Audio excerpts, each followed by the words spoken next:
অভিযোগ জানালেন? দেখুন, আজ আমার হাতে এই যে কিছু কার্ড দেখছেন কেন্দ্রীয় সরকারের রেশন কার্ড, তো এই কার্ডগুলো অবৈধ কার্ড। আর এই রকম কার্ড পশ্চিমবাংলার প্রত্যেকটি ব্লকে ভুরি ভুরি ভরা আছে।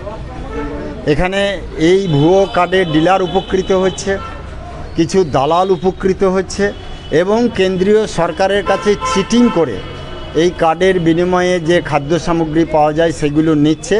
অতএব এক কথায় কেন্দ্র সরকারকে চিট করা হচ্ছে।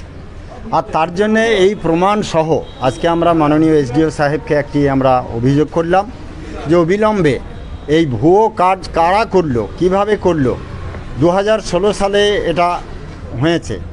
এসডিও সাহেব বলতে চাইছেন যে আধার কার্ড লিঙ্ক, এই আধার কার্ড লিঙ্ক হয়েছে বলে এগুলো এরকম বাজেয়াপ্ত হয়েছে, মানে এইগুলো ফেলে দেওয়ার, কোথাও পুড়িয়ে দেওয়ার চেষ্টা। কিন্তু যে কোনোভাবে এই কিছু কার্ড আমাদের কাছে এসছে, আরও কার্ড আমাদের কাছে আছে। তো এটা বললাম যে তদন্ত করে উপযুক্ত কোন ব্যক্তি বা কারা এই কাজগুলো করেছে, 1 নম্বর।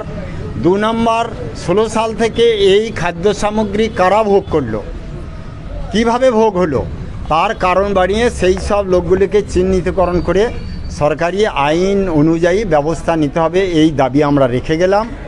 আর 2 নম্বর দাবি রাখলাম, বোলপুর পৌরসভাতে যে হাউস ফর অল স্কিমের ঘর দেওয়া হয়, মূলত আগে এই কার্ডগুলো কোন এলাকার? এটা বেশিরভাগই ইলামবাজার ব্লকের কার্ড আছে।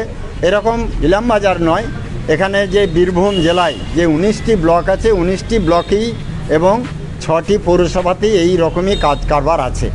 আর এখানে আমি খুব দায়িত্ব নিয়ে বলতে পারি, এখানে তৃণমূলের কিছু দালাল চক্র যারা টাকা রোজগার করে, অবৈধ করে যারা তোলে, তারা এই সব কাজের সঙ্গে যুক্ত আছে, এটা নিশ্চিত। আর তার জন্যে এই অবৈধ কাজ দিনের পর দিন তারা চলেছে, ডিলার সেগুলো ভোগ করেছে, আর কিছু পাবলিক তার জন্য কিছু ফায়দা লুটেছে। অতএব হ্যাঁ, কিছু রেশন কার্ড নিয়ে ওনারা আমার কাছে একটা অভিযোগ জমা দিয়েছেন, ওনারা রেশন কার্ডের লিস্টও জমা দিয়েছেন। আমরা সেই অভিযোগটা খাদ্য দপ্তরের মাধ্যমে খতিয়ে দেখে উপযুক্ত ব্যবস্থা নেব।